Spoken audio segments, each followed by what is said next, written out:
आप 120 रुपए जो पेट्रोल ले रहे हैं उसका भाव हम 15 रुपए लीटर करेंगे। जितना एवरेज आपको 120 रुपए के पेट्रोल में मिल रहा है उतना एवरेज आपको 15 रुपए पेट्रोल की कीमत जो है 15 रुपए उतना लीटर का इथेनॉल का एवरेज मिलेगा और 40% बिजली तैयार होगी।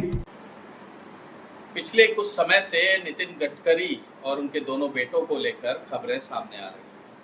बहुत सारे यूट्यूबर गडकरी की ईमानदारी पर सवाल उठा रहे हैं और जो एथेनॉल को लेकर बातें आ रही हैं उससे सवाल उठना लाजमी।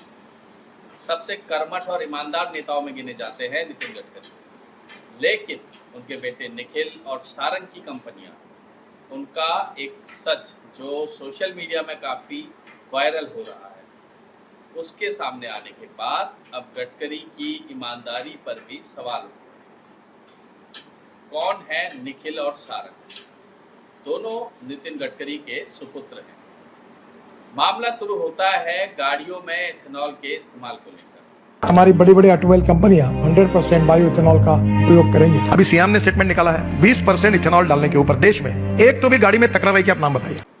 निखिल और सारंग दोनों की कंपनियों के नाम है मानस एग्रो और साइन एग्रो। सारंग गडकरी मानस एग्रो चलाते हैं। यह एक अनलिस्टेड कंपनी है जो इथेनॉल बनाती है। इसका रेवेन्यू 2021 में था लगभग 5,990 करोड़, जो 2024 में बढ़कर 9,591 करोड़ रुपये हो गया। दूसरी ओर निखिल गडकरी की कंपनी साइन एग्रो इंडस्ट्रीज ने जून 2024 में केवल 18 करोड़ रुपए का राजस्व दर्ज किया था, लेकिन जून 2025 में इसका राजस्व 510 करोड़ रुपए पहुंच गया, यानी करीब 28 गुना बढ़ोतरी। इतना ही नहीं, गडकरी परिवार ने कंपनियों को पूर्ति समूह से अलग कर दिया।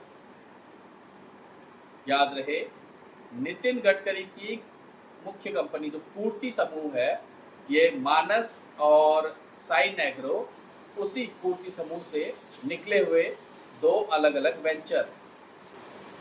गडकरी परिवार ने इन दो कंपनियों को पूर्ति समूह से अलग कर अपने बेटों को कमान सौंप दी। मानस एग्रो ने आगे चलकर रम और विस्की जैसे ब्रांड भी बाजार में उतार दिए। कंपनी ने कैप्टन और होल्ड स्टोन नाम से शराब का उत्पादन किया।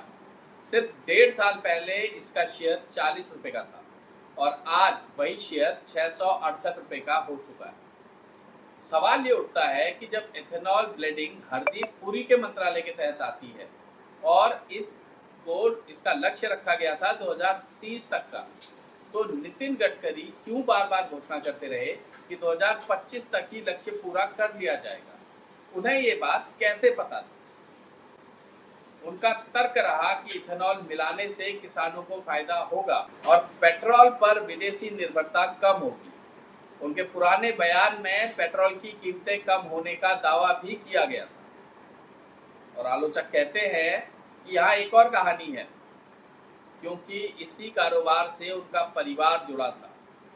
इसी कारोबार से उनके परिवार को भारी मुनाफा हुआ। उन्होंने अपने बच्चों को फायदा पहुंचाने के लिए नियमों में फेरबदल करवाया या किया। उधर तकनीकी विशेषज्ञ मानते हैं कि इथेनॉल ब्लेंडिंग से कार्बन उत्सर्जन घटता है, लेकिन 10 से 20% तक की मिलावट से पुराने इंजनों में दिक्कत बढ़ जाती है। भारत में अभी एडवांस गाड़ियां नहीं आई हैं, अधिकतर पुरानी गाड़ियां हैं। अब इसका नतीजा ये हुआ कि गाड़ियां खराब होने लगी और इंश्योरेंस कंपनियों ने भी साफ कर दिया कि हम इस तरह की गाड़ियों की रिपेयरिंग नहीं करेंगे। अगर इथेनॉल मिलावट की वजह से इंजन में खराबी आती है तो हम पीछे हट जाएंगे। अब इस पूरे प्रकरण में सवाल उठता है कि क्या नितिन गडकरी के बेटों को फायदा पहुंचाने के लिए तेजी से नई गाड़ियों में परिवर्तन किए गए, बाजार को दबाव में डाला गया, नई गाड़ियों को लाने में जल्दबाजी दिखाई गई, पुरानी गाड़ियों को जल्दबाजी में हटाया गया या हटाया जा रहा है।